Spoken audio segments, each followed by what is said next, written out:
नमस्कार मित्रांनो, साधी माणसे या मालिकेच्या आजच्या भागामध्ये आपण बघणार आहोत. इथे आता सत्या खूपच भडकलेला असतो. तेव्हा तो आपल्या मित्राला म्हणू लागतो, काय बी असू दे, मला माझी गाडी पाहिजे म्हणजे पाहिजे. असे म्हणून रागाच्या भरातच आपल्या गाडीला शोधण्यासाठी सत्या तिथनं निघालेला असतो. त्याच वेळेस इकडे आता मीरा राजू दादाला म्हणत असते, खरंच भाऊ तुम्ही एक नंबर गाडी केली, किती भारी चालते ना, एकदम भारी झाली यांची गाडी. तेव्हा लगेच राजू म्हणू लागतो, वहिनी हे तर काहीच नाही, अजून ना या गाडीचं ते टॉयलेट करायचं.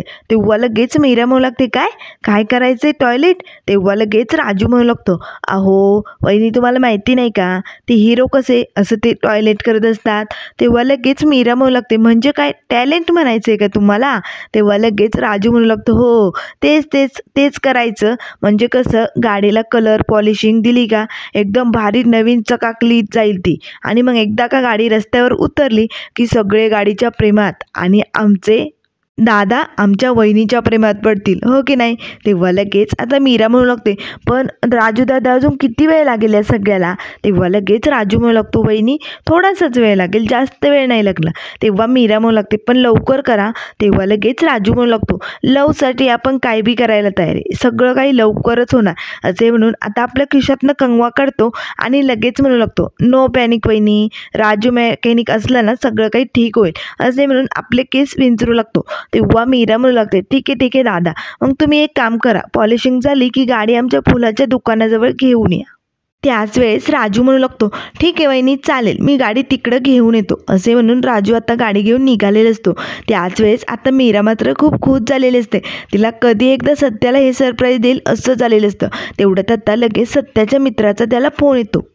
आता मीरा कुणाचा फोन वाजतोय म्हणून आपल्या पर्समधनं फोन काढते, तर सत्याच्या मित्राचा फोन आलेला असतो. तेव्हा मीरा फोन उचलते. त्याच वेळेस सत्याचा मित्र म्हणू लागतो, वहिनी कुठे आहे तुम्ही. अहो सत्यदादा इकडे आला होता, खूप राडा झालाय. आता मीरा घाबरते आणि सत्याच्या मित्राला विचारू लागते, काय झालंय नेमकं. तेव्हा झालेला सगळा प्रकार आता सत्याचा मित्र सांगू लागतो. कसं सत्याने गॅरेजवरती तमाशा केला आणि रागाच्या भरातच तो इथनं निघून गेला. तेव्हा मीरा म्हणू लागते, पण भाऊजी तुम्ही काय सांगितलं त्यांना. तेव्हा लगेच सत्याचा मित्र म्हणू लागतो, वहिनी मी सांगून टाकलं त्याला की गाडी चोरीला गेली म्हणून. तेव्हा मीरा म्हणू लागते, अहो काय केलं तुम्ही भाऊजी हे. अहो आता तर ते वेड्यासारखी त्यांची गाडी शोधत बसतील, आता काय करायचं. त्याच वेळेस सत्याचा मित्र म्हणू लागतो, वहिनी त्यावेळेस मला जे सुचलं ते बोललो मी, मला काही सुचतच नव्हतं काय करावं काय नाही. तेव्हा लगेच मीरा म्हणू लागते, बरं जाऊ द्या भाऊजी, मी बघते काय करायचं ते. असे म्हणून मीरा फोन ठेवते आणि बघते तर सत्याने तिला खूप सारे फोन केलेले असतात, खूप सारे मिस कॉल तिच्या मोबाईलवरती पडलेले असतात. अरे बापरे, मीरा आता खूप घाबरते आणि म्हणू लागते, अरे बापरे यांनी एवढे फोन केले होते मला, मी एकदाही उचलले नाही. आता आता तर हे खूपच रागवले असतील, आता मी काय करू, याचं तिला टेन्शन आलेलं असतं. तर इकडे सत्या तर सगळीकडे आपली धूमकेतू गाडी घेऊन कुठे गेली असेल. निरुपा म्हणते ते खरं आहे की काय, याचा आता त्याला प्रश्न पडलेला असतो. खरंच गाडी चोरीला गेली की काय हेही कळेनाचं झालंय. त्यामुळे आता सत्या सगळीकडे आपली गाडी शोधत असतो, सगळ्या आजूबाजूच्या लोकांना विचारत असतो, पण मात्र त्याला त्याची गाडी कुठेही सापडत नाही. त्याला खूप टेन्शन आलेलं असतं. त्याच वेळेस आता इथे मीरा सत्याला फोन करते. तेव्हा सत्या आता मात्र इथे गाडीत फोन ठेवतो आणि सगळीकडे आपली गाडी शोधत असल्यामुळे फोन काही उचलतच नाही. मीरा आता सारखा सत्याला फोन करू लागते. त्याच वेळेस आता गाडी चालवत असताना सत्या आता धूमकेतूचा फोन उचलतो. तेव्हा लगेच मीरा म्हणू लागते, अहो कुठे तुम्ही, लवकरात लवकर इकडे या. तेव्हा सत्य म्हणू लागतो, आता काय झालंय धूमकेतू आणि तू कुठे. तेव्हा मीरा म्हणू लागते, अहो इकडे आईच्या दुकानावरती मी, खूप मोठा प्रॉब्लेम झाला, तुम्ही लगेचच्या लगेच निघून या. तेव्हा सत्य म्हणू लागतो, धूमकेतू तुला तिकडे प्रॉब्लेम झाला असला ना तरी मी इथे खूप मोठ्या प्रॉब्लेममध्ये अडकलोय, मी नाही येऊ शकत. तेव्हा मीरा म्हणू लागते, अहो ते काय बी असू द्या, तुम्ही सगळं काही सोडा आणि लवकरात लवकर इकडे या बरं. असे म्हणून मीरा फोन ठेवते. त्याच वेळेस सत्य म्हणू लागतो, नाही आधी धूमकेतूचा प्रॉब्लेम सोडावा लागेल आणि मग माझं बघतो. असे म्हणून सत्य आता इकडे मीराच्या आईच्या दुकानाकडे निघालेला असतो. धूमकेतूला काय प्रॉब्लेम झाला असेल याचा विचार करत आता धावतच सत्य लगेच गाडीतनं उतरतात इकडे धूमकेतूच्या आईच्या दुकानाकडे पळू लागतो. पण मात्र त्याला तिथे कोणीच दिसत नाही. तेव्हा लगेच सत्य आजूबाजूला बघू लागतो आणि म्हणू लागतो, कुणीच कसं दिसत नाही इथे, सगळे कुठे गेले आणि धूमकेतू कुठे, काय प्रॉब्लेम झाला असेल. आता मात्र लगेच पाठीमागनं मीरा येते आणि सत्याला हात लावते. तेव्हा सत्य आता धूमकेतूकडे बघतो. मीरा आता हसत असते. तेव्हा सत्य म्हणू लागतो, धूमकेतू काय प्रॉब्लेम झालाय आणि मला एवढं घाईत का बोलावलंय? काय झालंय नेमकं सांगशील का? आता मात्र मीरा शांत बसून घेते. तेव्हा लगेच सत्य म्हणू लागतो, अगं तुझी आई कुठे? मधू कुठे? कुठे गेलेत त्या? काय प्रॉब्लेम झालाय? सांग ना धूमकेतू. तेव्हा मीरा मात्र काहीही बोलत नाही. तेव्हा लगेच सत्य म्हणू लागतो, अगं धूमकेतू, मगाशी तर फोनवर म्हणाले की खूप मोठा प्रॉब्लेम झालाय, लवकर या म्हणून, आणि आता इकडे मी माझं काम सोडून आलोय तरी तू काही बोलेनासं झाली. का गप्प बसली धूमकेतू? अगं बोल की, घडाघडा बोल जर. तेव्हा मीरा मात्र गप्प बसलेली असते. तेव्हा सत्य म्हणू लागतो, एक तर इथे माझी गाडी सापडत नाही, मला खूप टेन्शन आलंय धूमकेतू, आता तू बोलायची बंद होऊ नको, बोल पटकन. त्याच वेळेस आता मीरा सत्याला खुणवते. तेवढ्यात आता सत्याची गाडी इथे राजू मेकॅनिक घेऊन आलेला असतो. आता सत्याची गाडी छान अशी सजवलेली असते. तेव्हा लगेच मीरा सत्याला खुणवते आणि तिकडे बघा असे म्हणू लागते. सत्य मात्र आपल्या गाडीकडे बघतो आणि खूप खुश होतो. त्याच वेळेस राजू मेकॅनिक आणि त्याचा मित्र जो असतो तो पटकन एका टपरीआड लपून बसतात. तेव्हा लगेच त्याचा मित्र म्हणू लागतो, राजू दादा, आपण तर गाडी ठीक केली ना, मग आपण लपतोय का? कशासाठी लपतोय? तेव्हा लगेच राजू म्हणू लागतो, अरे भावा, आपल्या वहिनीचा हा जो लव आहे ना, हो, हा खूप डेंजर आहे बरं का, त्यामुळे तो आपल्याला काही करू शकतो. थोड्या वेळ लपून बसूया आपण, नाहीतर आपलं काही खरं नाही. असे म्हणून दोघेही आता टपरी आड लपून बघत असतात. आता सत्य धावतच आपल्या डार्लिंग गाडीजवळ जातो आणि पटकन आपल्या गाडीला मिठी मारतो. सत्याला खूप आनंद झालेला असतो. मीराही आता सत्याकडे एकटक बघत असते. तेव्हा सत्य आपल्या गाडीला अशी मिठी मारतो आणि मग लागतो, धूमकेतू, पण आपली गाडी रिपेअर केली कोणी? तेव्हा मीरा म्हणू लागते, तुमच्या बायकोने. आता लगेच मीरा सत्याची स्टाईल करून दाखवते. सर्वजण आता खूपच असतात. आता सत्याचे मित्रही तिथे आलेले असतात. आता त्यांनी गाडीसाठी छान असा हारही आणलेला असतो. तेव्हा लगेच सत्य म्हणू लागतो, धूमकेतू, एक नंबर सरप्राईज दिलं बरं का. तेव्हा मीरा म्हणू लागते, खुश झाला ना तुम्ही? बघा बघा, तुमची डार्लिंग गाडी तुमच्याकडे आली बरं का आता. तेव्हा सत्या मात्र खूपच आनंद होऊन गेलेलं असतं. हे सगळं बघून मीराच्या आईलाही खूपच बरं वाटतं. त्याच वेळेस आता लगेच सत्या पटकन धूमकेतूला मिठी मारायला जाणार, तेच लगेच मीरा त्याला खुणावते आणि आजूबाजूला सगळे आहेत. आता सर्वजण मात्र सत्याला हसू लागतात. त्याच वेळेस आता लगेच मीरा आपल्या आईच्या हातनं औक्षणाचं ताट घेते आणि सत्यासमोर धरते आणि म्हणू लागते, आधी तुम्ही आपल्या गाडीचं औक्षण करून घ्या, चला बरं पटकन. तेव्हा सत्य म्हणू लागतो, धूमकेतू, हा मान तुझा आहे, तू गाडी ठीक केली ना, मग तूच औक्षण कर. तेव्हा मीरा म्हणू लागते, नाही हो, गाडी तुमची आहे आणि पहिला मान तुमचाच आहे गाडीचा, त्यामुळे तुम्हीच औक्षण करा. आता सत्या लगेच स्वतःच्या हाताने इथे आपल्या गाडीचं औक्षण करतो. मीरा मात्र सत्याकडे प्रेमाने बघत असते, कारण सत्याच्या चेहऱ्यावरती खूपच आनंद आलेला असतो. त्याच वेळेस आता लगेच सत्याचे मित्र सत्यदादाकडे हार देतात. सत्या आता गाडीला हार घालतो आणि नारळ फोडतो.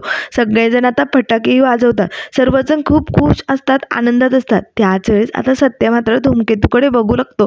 तेव्हा लगेच आता आपल्या सासूच्या दुकानाला जो हार लटकेल असतो तो हार काढून आणतो आणि सत्य धूमकेतू जवळ येतो. तेव्हा मीरा आता सत्याकडे बघतच असते, नेमकं काय करायचं यांना. तेव्हा सत्या लगेच तो हार आता धूमकेतूच्या गळ्यात घालतो.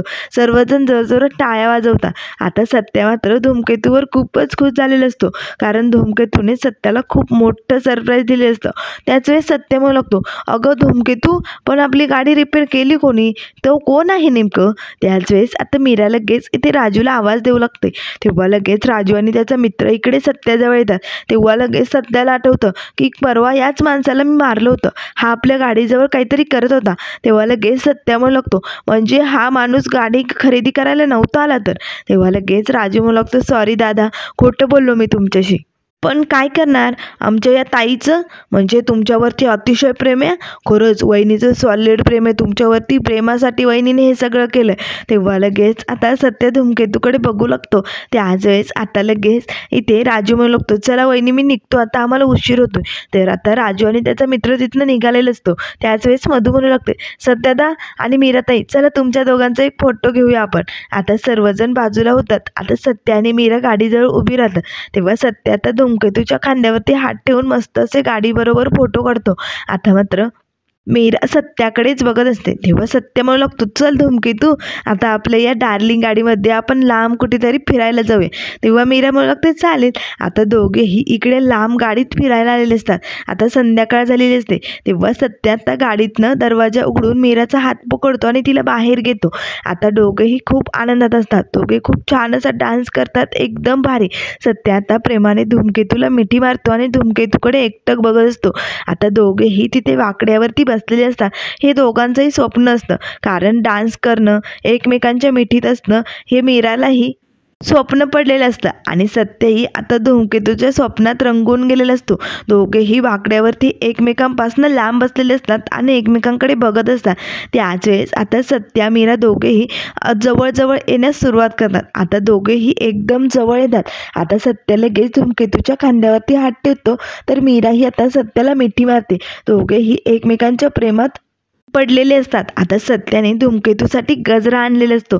आता त्या गजऱ्याच्या पानावरती थँक्यू धूमकेतू असं लिहिलेलं असतं. हे सगळं मीराला खूप आवडतं. सत्याने स्वतःच्या हाताने मीराच्या केसात गजरा माळलेला असतो. आता सत्या आणि मीरा खूप खुश असतात. आता दोघंही तिथनं घरी निघालेले असतात. तर इकडे सुधाकर भाऊ मात्र घरी वाट बघत असतात. खूप उशीर झालाय तरी सत्या आणि मीरा अजून का घरी आली नाही याचं आता त्यांना टेन्शन आलेलं असतं. तेव्हा ते घरातच गरके मारत असतात आणि म्हणू लागतात अजून कशी आले नाही, किती उशीर झाला. तेव्हा निरूपा म्हणू लागते अहो कशाला वाट बघताय तुम्ही, नाही येणार ते घरला लवकर. तुम्हाला सांगते त्या दोघांमध्ये इतके भांडणं झालीत ना, ते घरी येऊ शकत नाही, माझ्याकडनं लिहून घ्या. तेव्हा लगेच सुधाकर भाऊ निरूपावरती ओरडतात आणि म्हणू लागतात निरूपा तुला जर चांगलं बोलता येत नसेल ना तर निदान वाईट तरी बोलू नको, गप्पा बैस.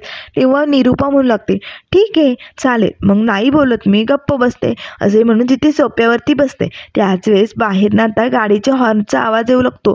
कोण एवढं हॉर्न वाजतंय. तेव्हा लगेच सुधाकर भाऊ लागतात सत्यजित आला वाटतं असे म्हणून सुधाकर भाऊ धावतच इकडे बाहेर येतात. त्याच वेळेस आता रूममधनं पंकज आणि देविकाही बाहेर आलेले असतात. तेव्हा लगेच आता पंकज म्हणू लागतो अगं मम्मा हे सगळं काय चालू आहे, कोण आलं, एवढं का हॉर्न वाजतंय, काय चालू आहे. तेव्हा लगेच आता निरूपा म्हणू लागते अरे बाहेर खूप तमाशा होणार आहे आणि त्याचा संकेत मिळतोय आपल्याला. इथे काय बसून बसलोय आपण बघत, त्यापेक्षा पटकन चला बाहेर, तमाशा बघायचा आहे ना तुम्हाला. तेव्हा पंकजही खुश होतो आणि मला लागतं हो हो मम्मा चल पटकन असे म्हणून तिघेही धावतच इकडे बाहेर येतात. बाहेर येताच बघतात तर आता सत्या आणि धूमकेतू दोघेही गाडीत आलेले असतात आणि दोघे खूप खुश असतात.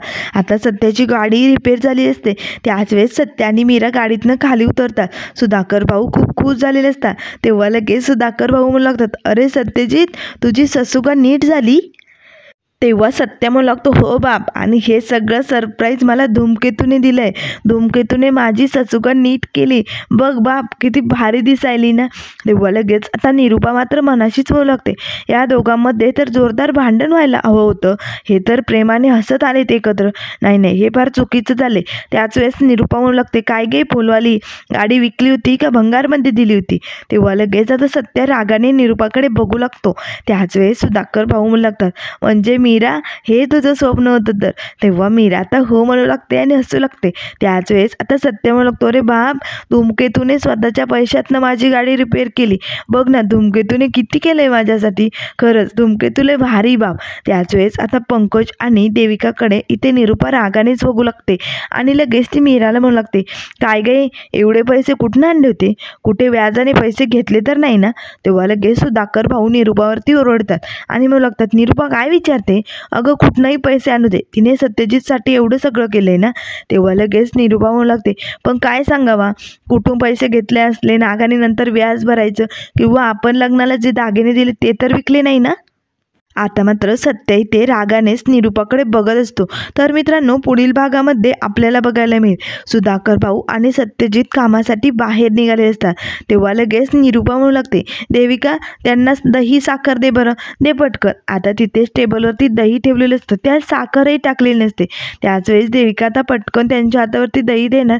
तेच मीरा म्हणू लागते थांबा थांबा दही देऊ नका. तेव्हा लगेच मीरा आता साखर घेऊन येते आणि त्या दह्यात साखर टाकते. तेव्हा निरूपा म्हणू लागते ते काय बी असू दे देविकाच दही देणार. तेव्हा मीरा म्हणू लागते सासूबाई दही कोणीही देऊ पण दही देण्याला महत्त्व असतं, ते द्यायला पाहिजे ना, दे देविका तू, मला काहीच प्रॉब्लेम नाही. तेव्हा सुधाकर भाऊ लगेच निरूपाला म्हणू लागतं बघ निरूपा अगं तुझा पहिला मान दुसरा मान असं करण्यापेक्षा ना समजूतदारपणा मोठा असतो आणि तो शिक मीराकडनं असे आता सुधाकर भाऊ निरूपाला म्हणू लागतात. निरूपाला मात्र खूपच राग येतो. तर मित्रांनो अशाच मालिकेंच्या अपडेट पाहण्यासाठी चॅनलला लाईक करा, सबस्क्राईब करा. व्हिडिओ पाहिल्याबद्दल धन्यवाद.